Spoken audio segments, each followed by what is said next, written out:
Konstantin Rozhkov is here. He is otherwise known as the real reporter. The rest of us, we're fake. We're just trying to be like him. He is the real reporter.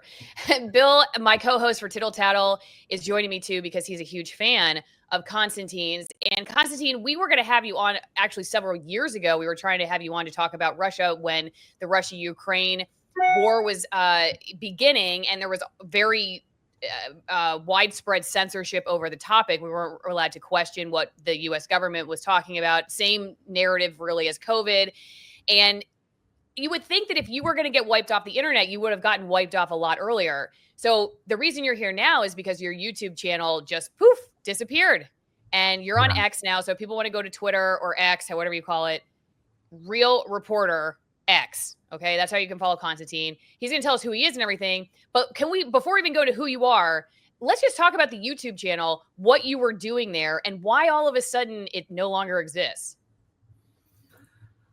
Yeah, so actually when this happened just 2 days ago when my YouTube channel was shut down. And well, I was shocked and devastated, and I couldn't believe it was really happening. So I had spent 3 years building the channel from ground up, growing my audience to 330,000 subscribers, and some videos, they were reaching millions of views. And, even on a bad day, I could count on 100, 200,000 views. And, also not to mention that my channel was monetized, and I had several sponsorship deals lined up, and just overall I have built very strong sponsorship portfolio, which is no small feat for everyone who is even remotely involved in YouTube. They can relate to this. So I actually, this wasn't just a passion project, right? I actually turned it into a business model. And I also did this all from Russia, which is, well, I'd say probably one of the worst places to try launching a YouTube career at the moment. Like, financial side alone is just a nightmare. Why is that? Just briefly tell us, why is that? Well, financial side, just getting paid. It's just, well, like normally if you are a YouTuber, say in the US, you just set up an AdSense account, you tie it up with your bank account, and just, there you go. There you have it. This doesn't work in Russia. For one, you can't create an AdSense account if you're Russian. And even if you do create it, you can't transfer money to your bank account if it's in Russia. So there's just so many issues you have to take into account in order to turn this into a sustainable business, or at least. I see. Yeah. So you had pushed through and persevered through all of that, and then all of a sudden it just disappears. Yeah. Now it's gone. Well, technically, I should mention this, that technically there is an ongoing appeal. So I appealed this decision, and there is a slim chance that they might, that this was all a mistake and they will restore my channel. But just honestly, I just don't really have a lot of hope for that. So I'm already moving over to X. Thank you so much for mentioning this page. Yeah, and of course I'm going to expand to other platforms. This is something I should have done before, a long time ago. Just not to lose this connection with my audience, because when I was cut off, it also meant that I was cut off from everyone. Like, there was no way I can communicate with my audience on YouTube. So yeah. They don't give you a chance to tell everybody, hey, we're not going to be here anymore. You have to go find me somewhere else. You're just gone. And you have no way to get a hold of people. We learned this the hard way during COVID, because the signs were on the wall that, people like me who were interviewing doctors and scientists that were not agreeing, for instance, with what the CDC was saying, or with mandates that businesses or the government was forcing on businesses. And so I had a friend, for instance, suggest getting on Locals, and that was a huge deal, because Locals, honestly, besides the fact, and I'll show it, like, okay, we got the live chat going on right now over there, AllisonMara.locals.com, which you should consider getting on Locals. I mean, none of this hurts, right? The more platforms that you can get on. But if I hadn't been on locals, I also lost my job. So on top of the fact that I was censored on YouTube multiple times, and then eventually my YouTube channel just suppressed, because once you get enough notches in your belt, you know, for being a troublemaker, then they just don't drive traffic to your channel anymore. But if it hadn't been for like locals and supporters over there in other places, I would have been screwed too. Because on top of losing, you know, monetization on a lot of videos, and then essentially, like I said, being kind of outcast on YouTube, I also lost my actual job over my interviews and the income that, and health care, actually health insurance that we got through my job for my family. So this doing work on the internet that draws outside the lines of what's acceptable by the powers that be is a risky career. It really is. It's not something you can just assume like you're going to show up at your office one day and your landlord always has the door open. Some days, like you found out, you show up and your landlord locked you out. You have no way to tell your customers where they can go find you again. So why do you think it happened? And for people who aren't familiar, what was the content that you were doing on that channel that perhaps drew the ire of YouTube? Yeah. Well, that's a good question. Well, the first part of your question, that's an easy one. So because I live in Russia and I am Russian, so my content is just about what's, you know, happening here in this part of the world. Initially, it was tied to sanctions because that was in the news, and there was just such a huge demand for information, any information from Russia, and you know, not kind of media kind of information, but you know, on the ground, grassroots level, just what's going on here, what's going on in the shops, in grocery stores, just on gas stations and stuff like this. So this is how I entered, you know, the game, so to speak. Then I'd say that my channel had like 3 lives. I had to transition from this initial phase into the second one, which was more about foreigners. There was a huge foreigners moving into Russia, and it was a huge thing back in 2023. Like amidst this war between Russia and Ukraine, and this confrontation between Russia and the West, there were quite a few foreigners that decided to move to Russia from the West for their own reasons. So I, you know, did a fair share of reporting on that. Also gained a lot of views. Some of the videos, some of the stories of foreigners, Americans specifically, who moved here, that gained like millions of views, which was a surprise to me as well. And then later on, I guess from 2025, I started to talk more and interview more people who are related to you know, military technologies, drones, and I just realized that there is also a huge niche of people on YouTube who are seeking information of, you know, how this modern warfare is evolving, and of course, being here in a country that is at war, and you know, I have access to a lot of well, let's say military experts. Well, and I could provide the Russian perspective, the Russian lens on this. So again, this is kind of gave a third wind to my channel, and so that's what I've been doing for the last 6 months, interviewing military experts and stuff like this. Yeah, but that, you know, if you sum this up, I'd say just life in Russia and just Russian perspective on war, military, and just geopolitics. Okay, well, before we go any further, I'm going to let Bill get a word in here. You're going to be listening to this and you're like, wow, YouTube is still censoring Russia content. I need a drink of wine. I don't care what time it is. It's 7 o'clock or 6 o'clock over where Konstantin is.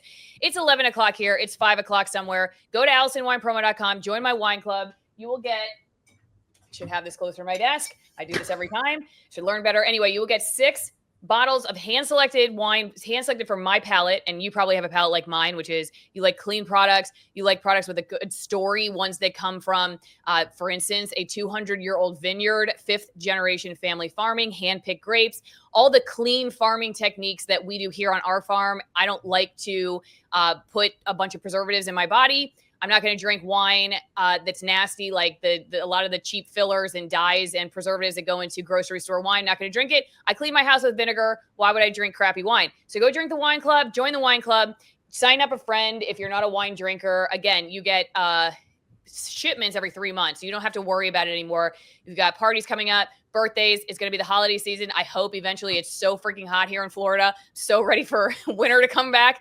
And you'll never be empty-handed. AllisonWinePromo.com. You'll sign up for the year. You'll get a shipment every 3 months. You get 6 bottles every 3 months. You will not be empty-handed or disappointed. AllisonWinePromo.com. They're also just amazing wines on top of the fact that they're very good products. Okay, so Bill, any questions before we go further into what he's discussing? Oh, so many questions, but we're going to go a little bit back and forth. Okay, but the first thing I would like to know, because I think it is important for transparency that we need to say that Konstantin's channel, Real Reporter, is not the only one that YouTube removed. There was thousands of channels that were removed by YouTube because they were labeled as possible propaganda from Russia and or China. Now, on a personal level, I don't think Konstantin's, especially your early work, talking about sanctions, whether it was the cars in the Russian economy or groceries and food, and how sanctions were meant to hurt Russian food security. I don't think any of that was propaganda, or any of the Western companies that left, but sort of. So, but I will say the military stuff, you had an interesting back and forth with a certain YouTuber who I'm not going to name because I'm not giving him any credence, at least not on this platform. I think I know who you're talking about the tanks, and that YouTuber came back and forth with you a little bit on the tanks. But what would you say to someone who thought that maybe your content was propaganda? Well, I guess I'd ask them to be specific. What exactly did they see that they consider propaganda? Because I think these days propaganda has become, well, sort of a lazy label that people throw at anything they disagree with or simply don't like. And it's no longer about facts or evidence. It's just a way of shut down conversation. And, you know, if someone has a real critique, I'm open to hearing it, but just, you know, vague accusations, I don't think that, you know, it helps anyone. So. Since we're on that topic, I will go over to locals. One of the questions that came in was from somebody who, you know, like me, I will say, and I don't know about Bill, he can speak for himself, but I would consider myself a free speech absolutist when it comes to legal speech. If you're, you know, you're not, you know, planning to go kill somebody and using the internet to do that, you should be able to pretty much say whatever you want. So, you know, political and or otherwise, I think hate speech or whatever other monikers we've used over the last few years, they've just been wide nets to cast to just go after whoever, you know, is just kind of, like I said, drawing outside the line. So Critical Thoughts is the same thing. I have nothing against RT, so RT News. I disagree with the rabid anti-Russia censorship that took place after the Russian invasion of Ukraine. I'm a legal free speech absolutist.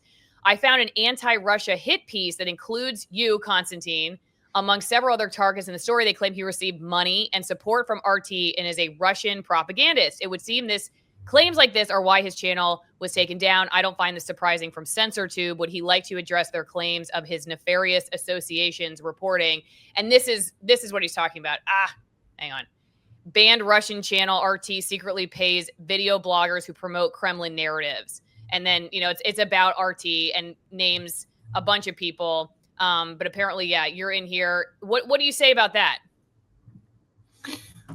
I guess that's probably one of the reasons my channel got shut down, because this is how they play it.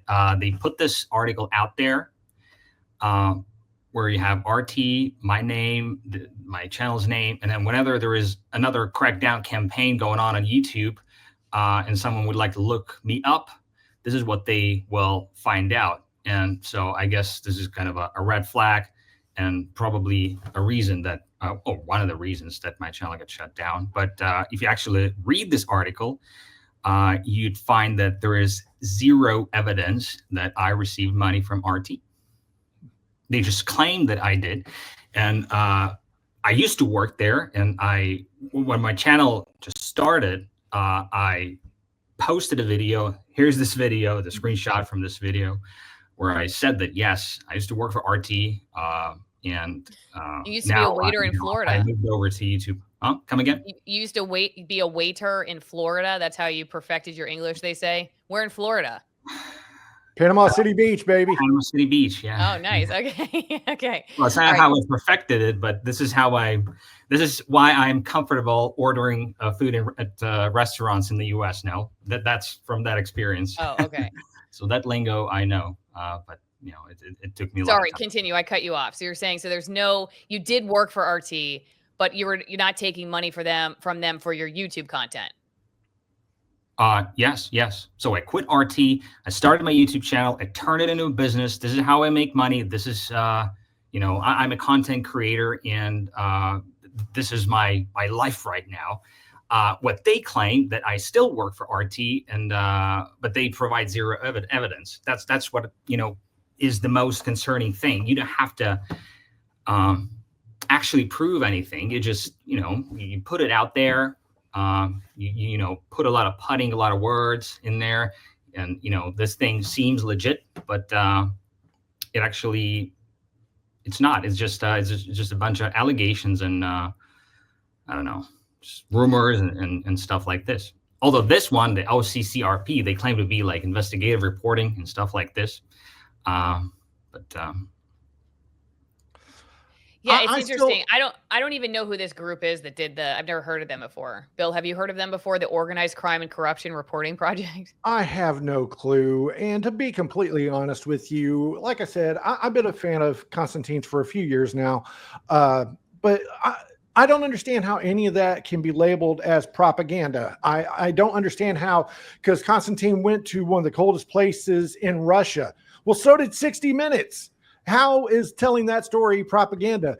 Konstantin pointed out with facts about how American or Western companies pulled out of Russia during sanctions, but sorta, because they just slapped a new label on their product and kept selling the same products. They were just shipping it through different shipping lanes so they didn't get busted. Well, Konstantin and others showed the truth. And that, to me, that's not propaganda, no matter how you slice it. So I agree. Konstantin is saying that these are just accusations with no evidence. And, you can throw those facts or you can throw figures around, but unless you show those some kind of documentation, screenshots, anything that shows that he's getting paid by RT. I mean, Konstantin, your video where you explain who you are and where you came from, your experience, you mentioned that you worked, you did weather for a local Russian TV station. So are they still paying you too for propaganda? I mean, come on, man, this is just garbage. Yeah, go ahead. Answer that. Then I got a question on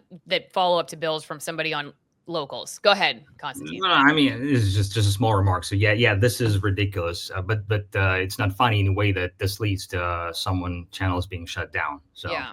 It's kind of funny, but not funny. Yeah. Right. Well, okay. So, and this is going to be kind of like controversial, maybe. But from my point of view, and okay, Critical Thought says, I don't see much, if any, censorship of Israeli propaganda by CensorTube. And I know this is going to be a little bit, like I said, maybe this is going to be an unpopular opinion from me. But it's interesting how we pick and choose what propaganda we allow on the internet. And so when they're like accuse you, say you were a Kremlin operative, I mean, I don't know. There's just so much of that already on the internet. It's just really interesting to me that, like we allow, like Critical Thought said, like we allow Israeli lobbyists essentially to lobby our government. We have people in our Congress who have dual citizenship with other countries. They've pledged an oath to the Constitution of other countries. So it's always interesting to me, like when they say, well, you're pushing talking points from another country's government. I mean, and our government loves to push its talking points. Okay. That's the other thing I wanted to say. I mean, as long as the United States is the one brainwashing you, then it's okay.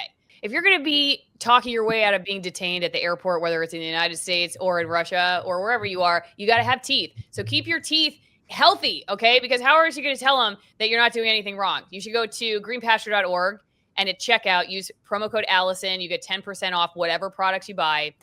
There's a lot of great stuff here for your health, but I have to say the fermented cod liver oil, concentrated butter oil blend is what I have been taking for, over a decade, probably 12, 13 years. I take the cinnamon tingle flavored gel. That's my favorite, but they make a chocolate flavor. They have capsules and no flavor. My kids take it. If there is one thing I would tell people to do who struggle with dental health, especially, it's take this every day. I used to get cavities all the time. I'd go to the dentist every 6 months like I was supposed to, and boom, I'd have more cavities. I was likely vitamin D deficient. Here's the problem with just trying to get a vitamin D supplement. You have to have vitamin K in order for your body to use vitamin D. So the fermented cod liver oil is mixed with concentrated butter oil because these two products work synergistically so that your body gets the best bioavailability for both.